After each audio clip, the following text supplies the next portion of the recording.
అంటే స్టార్టింగ్ గురించి కూడా కొన్ని మార్పులు చేసినట్టు తెలుస్తుంది కదా, అదెంత వరకు? అంటే మనకి సాధారణంగా మార్చ్లో ఎగ్జామ్స్ అయిపోతాయి, ఏప్రిల్ మే అనేది సమ్మర్ హాలిడేస్ కింద ఇస్తారు, మరి జూన్లో మనకి కాలేజెస్ స్టార్ట్ అవుతాయి. అట్లా కాకుండా ఇప్పుడు సెకండ్ ఇయర్ కూడా మార్చ్ నుంచి అయిపోయిన తర్వాత మనకి ఎట్లాగా కాలేజెస్లో ఎగ్జామ్స్ ఉంటాయి కాబట్టి ఫైనల్ ఎగ్జామ్స్ అవి అయిపోయిన తర్వాత మరి సెకండ్ ఇయర్ కోర్స్ స్టార్ట్ చేసి ఏప్రిల్ ఎండింగ్కి మేము హాలిడేస్ ఇచ్చే విధంగా చూస్తామనేది కూడా వస్తున్నట్టు తెలుస్తుంది కదా, మరి అది ఎంతవరకు కరెక్ట్? అంటే మళ్ళీ స్టార్ట్ చేసి మళ్ళీ బ్రేక్ ఇచ్చి. ఇప్పుడు విద్యా సంస్థలు ముఖ్యంగా కార్పొరేట్ ప్రైవేటు విద్యా సంస్థలు చూసుకుంటే హాలిడేస్ ఎక్కడ లేవండి. మీరు మనం మాట్లాడుకున్నట్టయితే ఫ్రీ అండ్ ఫ్రాంక్లీ గవర్నమెంట్ విద్యా సంస్థలు మాత్రమే హాలిడేస్ ఇస్తున్నారు. కానీ ఇక్కడ ఏప్రిల్ మేలో మాత్రం పిల్లలకు ఐఐటి మెయిన్స్, జేఈ, నీట్ అనేటువంటి సిలబస్ తోటి short term long term coaching ఇచ్చుకుంటూ పిల్లల్ని ఖచ్చితంగా క్లాస్ లోనే కూర్చోబెడుతున్నారు. ఈ వ్యవస్థ మారాలి. ఇప్పుడు ఒక విద్యా సంస్థలో ఫర్ ఎగ్జాంపుల్ నారాయణ, శ్రీ చైతన్య, ఇంకా XYZ ఏదో ఒక విద్యా సంస్థ మనం తీసుకున్నట్లయితే గనక 1,00,000 మంది విద్యార్థులు ఇంటర్మీడియట్ ఒక విద్యా సంస్థలో చదువుతున్నారు అనుకుంటే 1,00,000 మందికి ఐఐటి సీట్లు రావు, నీట్ రావండి. అక్కడ వచ్చేటి మహా అంటే 10,000 మందికి వస్తుండొచ్చు. మరి మిగతా 90,000 మంది ఏం చేయాలి? 90,000 మంది మరి ఇప్పుడు మన NEP 2020 నూతన జాతీయ విద్యా విధానంలో ప్రవేశపెట్టినటువంటి సంస్కరణలు మనం ఇంప్లిమెంట్ చేసినట్లయితే వాళ్ళు ఏదో ఒక రంగంలోకి వెళ్ళేటువంటి అవకాశం ఉంటుంది. ఆ దిశగా ప్రజలు కూడా కోరుకుంటున్నారు, ప్రభుత్వాలు కూడా ఆ విధంగా ఆలోచించాలి. కాబట్టి నేను ఒక్కటే కోరుకుంటున్నాను, సరే మనకు 26వ తారీఖు వరకు సమయం ఇచ్చారన్నారు కాబట్టి ఇంకా సమయం కూడా పెంచి ప్రజాభిప్రాయ సేకరణ పెంచాలి. విద్యా మేధావులతో కూడా చర్చలు జరపాలి. ఇప్పుడు మాలాంటి టీచర్లు, లెక్చరర్స్ నుంచి కూడా మీరు ఫీడ్బ్యాక్ తీసుకోవాలి. ఏదైనా సరే ఒక పేరెంట్స్, స్టూడెంట్స్, విశ్లేషకులు అందరి దగ్గర నుంచి అభిప్రాయం తీసుకున్న తర్వాత 26వ తేదీన, ఎందుకంటే ఇచ్చున్నారు కాబట్టి అక్కడ అభిప్రాయం తెలియజేయమన్నారు కాబట్టి ఏమొస్తుంది, వాట్ నెక్స్ట్ అనేది. కాకపోతే మనం ఎంతవరకు ఇది కరెక్ట్ అనేది కొంతమంది తెలియని పీపుల్ ఎవరైతే ఉంటారో వారికి నాలెడ్జ్ ఇవ్వడం కోసం, వారికి కాస్త నైపుణ్యం, ఇది ప్రాసెస్ ఇట్లా ఉంది, దీనివల్ల మంచిగా చేయడానికి మీ అభిప్రాయం తెలియజేయడం కోసం మనం డిబేట్ కండక్ట్ చేసాం. ఎస్ సార్, మీ అభిప్రాయం ప్రకారం కరెక్ట్ గానే ఉంది ఫస్ట్ ఇయర్ ఎగ్జామ్స్ లేకుండా సెకండ్ ఇయర్ కండక్ట్ చేయాలనేది. దీని మీద కూడా ఒక కమిటీ వేసి ఆ కమిటీలో కూడా రఫీ గారు ఒక నిమిషం తిరుపతి గారిని కంప్లీట్ చేయనివ్వండి. ఫస్ట్ ఇయర్ ఎగ్జామ్ కాలేజ్ వాళ్ళు కండక్ట్ చేస్తారంట.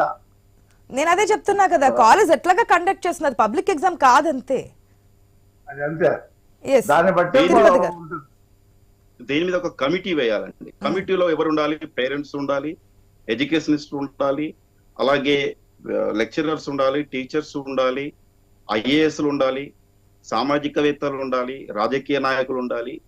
అందరూ ఉండడం, అందరి యొక్క అభిప్రాయ సేకరణ తీసుకోవడం ద్వారా ఏమవుతుందంటే ఒక మిక్స్డ్ సబ్జెక్ట్స్ ఉన్నటువంటి వాటికి మిక్స్డ్ అనేటువంటి అంశాలు తెరపైకి వస్తాయి కాబట్టి దానిలో 90% మనం తీసుకొని ఇంప్లిమెంట్ చేసే అవకాశం ఉంటుంది. కానీ ఇది NEP 2020 అనేటువంటి మాత్రము ఎక్కడ వ్యతిరేకించడానికి వీలు లేదండి. 100కు 100% ఇంప్లిమెంట్ చేసినట్లయితే గనక చూడండి, రానున్న రోజులలో భారతదేశంలోనే మరి మంచి ఏమంటారు, ఫిన్లాండ్ దేశం తర్వాత మన భారతదేశము అద్భుతమైనటువంటి ప్రగతి సాధిస్తుందండి. మనం ఏ ఉచితాలు ఇవ్వాల్సిన అవసరం లేదండి. విద్యా వైద్యాన్ని, సరే వైద్యం దేవుడి, అట్లీస్ట్ విద్యను గనక మనము ఉచితంగా చేస్తూ ఆ విద్యలో ఇలాంటి సంస్కరణలు ప్రవేశపెట్టినట్లయితే గనక ఖచ్చితంగా మరి దేశము, ఒకప్పుడు మనం చదువుకున్నాం, ఎప్పుడు తొలివేద కాలం అని, మలివేద కాలం అని మనం చదువుకున్నాం. ఆ తర్వాత కూడా మరి ఎన్నో బౌద్ధ విద్యా విధానంలో కూడా ఎన్నో సంస్కరణలు రావడం జరిగినది. మరి అలాంటి నలంద, తక్షశిల లాంటి విద్యా సంస్థలు కూడా మరి అలాంటి విద్యా సంస్థల్లో విదేశాల నుంచి వచ్చి కూడా మరి విద్యాభ్యాసం చేసినటువంటి ఘనత మన భారతీయ చరిత్ర. ఇప్పుడు కూడా అలాంటి చరిత్రను మనం సృష్టించాలంటే భారతదేశం మొత్తం, నాట్ ఓన్లీ ఏపీ కాదండి, పక్కన తెలంగాణ రాష్ట్రం అయినా, కర్ణాటక అయినా, తమిళనాడు అయినా, ప్రతి రాష్ట్రం కూడా ఇది ఇంప్లిమెంట్ అవ్వాలి. ఇది ఇంప్లిమెంట్ అయినప్పుడే మరి ఖచ్చితంగా విద్యా వ్యవస్థలో మార్పులు జరిగి మరి విద్యార్థుల మరి మేధాశక్తి పెరగడం ద్వారా ఏమవుతుంది, భారతదేశం తొందరలో అభివృద్ధి చెందుతుంది. నేను చిన్నగా ఉన్నప్పటి నుంచి, మీరు చిన్నగా ఉన్నప్పుడు చదువుతున్నాను, భారతదేశం ఎలా ఉంది అయ్యా అంటే అభివృద్ధి చెందుతూ ఇంకా చెందలేదండి. అదే విద్యను గనక మన విద్యలో సమూలమైనటువంటి మార్పులు తీసుకొచ్చినట్టయితే ఖచ్చితంగా మరి భారతదేశం నంబర్ 1 స్థానంలో ఉంటుందని నేను కోరుకుంటున్నాను. అలాగే మరి ఈ ఎగ్జామ్స్ అనేటువంటివి కూడా పిల్లలు ఆల్రెడీ మేము బోధిస్తూనే ఉన్నాం. మరి టైం టేబుల్ వచ్చింది, మరి వాళ్ళు సీరియస్ గా ప్రిపేర్ అవుతున్నారు, నో ప్రాబ్లం. వాళ్ళకు కూడా ఒక విధంగా చెప్పాలంటే పిల్లల్లో ఒక స్ట్రెస్ అనేటువంటి తగ్గించినట్లు అవుతుంది. ఫస్ట్ ఇయర్ లో ఎగ్జామ్స్ అనేవి తీసేసి సెకండ్ ఇయర్ లో పెట్టడం ద్వారా మాక్సిమం స్ట్రెస్ ఇంకా వాళ్ళకి చదువుకోవడానికి టైం ఉంటుంది అనే అభిప్రాయం కూడా వస్తుంది. చాలా అవకాశం ఉంటుంది. అండి. ఇంకోటి మేడం, ఒక్క నిమిషం నేను మాట్లాడతాను. ఈ NEP 2020 లో 5+3+3+4 5 అంటే మొదటి 5 years లో LKG, nursery, LKG, UKG, first class, second class, then 3 తర్వాత +3 అంటే 4th class, 3rd class, 4th class, 5th class అండి. ఇక్కడ 5th క్లాస్ లో కూడా పబ్లిక్ ఎగ్జామ్స్ పెట్టాలనేటువంటి ఒక తెరపైకి రావడం జరిగింది.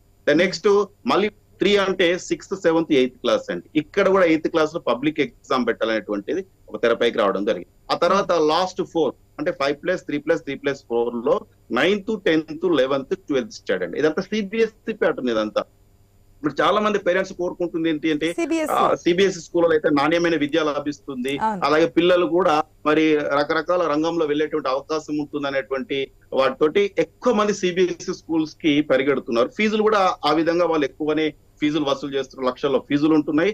ఆ విధంగానే మరి పిల్లలు కూడా ట్రైన్ అప్ అవుతున్నారు. కాబట్టి ఈ విధానం ప్రతి గవర్నమెంట్ విద్యా సంస్థలో కూడా వచ్చినట్లయితే ఏంటంటే ఈక్వల్ అంటే ఇప్పుడు చూడండి, ఒక ఎమ్మెల్యే కొడుకు కూతురైనా గ్రామంలో పుట్టినటువంటి నిరుపేద పిల్లవాళ్ళైనా సరే ఒకే సిలబస్, ఒకే ప్యాటర్న్ చదవడం ద్వారా ఇక్కడ పేదవాళ్ళు అయినప్పటికీ కూడా వీళ్ళు మంచి రంగంలో రాణించేటువంటి అవకాశం.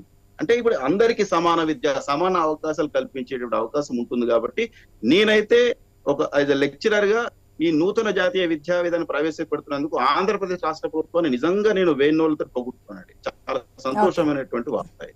ఇది ఏ పొలిటికల్ తో ఇష్యూ లేనటువంటి, ఎందుకంటే ఇది మనము ఓన్లీ మన రాజకీయంగా ఆలోచించద్దు. ఎందుకంటే పిల్లవాళ్ళు రేపటికి నేటి బాలలే రేపటి పౌరులు అనేటువంటిది సామెతకు నిదర్శనంగా మనం చూడబోతున్నాం. ఎందుకంటే ఇప్పుడు మనం ఎన్ని ఉచితాలు ప్రవేశపెట్టినా, మరి ఎన్ని స్కీమ్స్ ప్రవేశపెట్టినా గానీ విద్య అనేటువంటిది లేకపోతే మరి వింత పశువులాగానే చూస్తారు.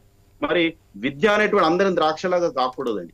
అదే కోరుకుంటున్నాం. ఇప్పుడు ఒక మధ్య తరగతి పేద ప్రజలు వాళ్ళు సంపాదించిన వాళ్ళ 90% విద్యకే ఖర్చు పెడుతున్నారండి. ఫీజులు విపరీతంగా పెరిగిపోయినాయి.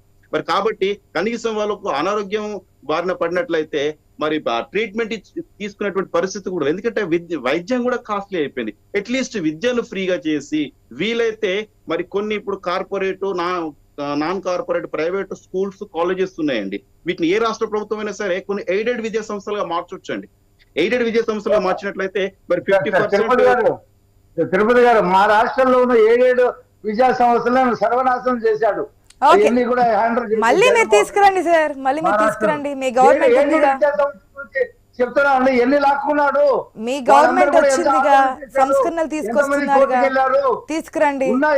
తిరుపతి గారు చెప్పిన పాయింట్స్ లో అన్ని కూడా వాస్తవాలు. ఎందుకంటే ప్రజలు ఆఖరికి నిరుపేద కుటుంబం అయినా సరే పిల్లలకి మంచి విద్య ఇవ్వాలి అని చెప్పి తినకపోయినా సరే వేలల్లో ఫీజులు కట్టి ప్రైవేట్ స్కూల్స్ లో జాయిన్ చేస్తున్నటువంటి సిచ్యువేషన్, అక్కడి నుంచి ప్రైవేట్ కాలేజీల్లో జాయిన్ చేస్తున్నటువంటి సిచ్యువేషన్. సో ఆ యొక్క ఫీజుల మీద కూడా నియంత్రణ పెట్టాలి, ఇంతవరకే మీరు వసూలు చేయండి, పేరెంట్స్ మీద కూడా ఒత్తిడి పెంచకండి అని చెప్పేది వస్తే బాగుంటుంది అనేది కూడా ఆయన అభిప్రాయం. ఎస్, ప్రజల అభిప్రాయం కూడా అది గతంలో అందరూ మాట్లాడుకున్నదే. వీలైతే మీరు మీ యొక్క రాష్ట్ర ప్రభుత్వంలో మాలాంటి మేధావులను మీరు కమిటీలో మెంబర్లుగా తీసుకున్న ఖచ్చితంగా మేము మంచి సజెషన్స్, సలహాలు, సూచనలు కూడా ఇస్తామండి. మరి ఈ దిశగా ప్రతి రాష్ట్ర ప్రభుత్వం కూడా ఆలోచించాలి. మనం విద్య మీద పెట్టేటువంటి పెట్టుబడి ఎప్పుడు వృధా కాదండి. వృధా అనుకుంటే మాత్రం మనం ఖచ్చితంగా మనమే మోసం చేసుకునే వాళ్ళం అవుతాం. ఈ గ్యారంటీ లేదండి. నేను ఒకటే చెప్తున్నా, ఇప్పుడు ఆది మానవ చరిత్ర కాలం చూసుకుంటే మనం మరి కొన్ని వందల ఏళ్ల క్రితం మన తాత ముత్తాతలు మరి నిరుపేదవాళ్ళు అయి ఉండొచ్చు, లేదా చాలా ధనవంతులు అయి ఉండొచ్చు. కానీ ఇప్పుడు మన మనస్థితి ఏంటి?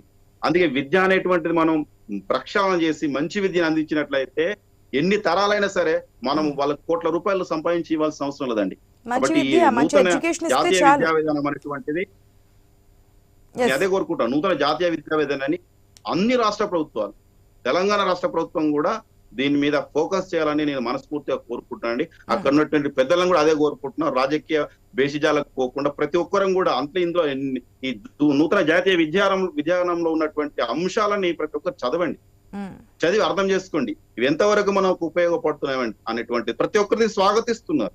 ఎందుకంటే ఇప్పుడు సిబిఎస్ఈ సిలబస్ ను బోధించేటువంటి స్కూళ్ళలో అంటే ఇవి కార్పొరేట్ ఇంటర్నేషనల్ స్కూల్స్ లో మరి బోధిస్తుంటారు, కానీ లక్షల ఫీజు ఉంటది. కానీ అదే మనం ప్రభుత్వ విద్యా సంస్థలో ప్రవేశపెట్టినట్లయితే మరి ఉచితంగా పేదవాడికి అట్టడుగు అంటే బిలో పావర్టీ కింద ఉన్నటువంటి పిల్లలకు కూడా మనం అందించినట్లయితే అది నిజమైన మన భారతదేశంలో అవును సిబిఎస్ఈ సిలబస్ సంబంధించే కదా స్కూల్లో జాయిన్ చేసినప్పుడు అడుగుతుంటారు పేరెంట్స్.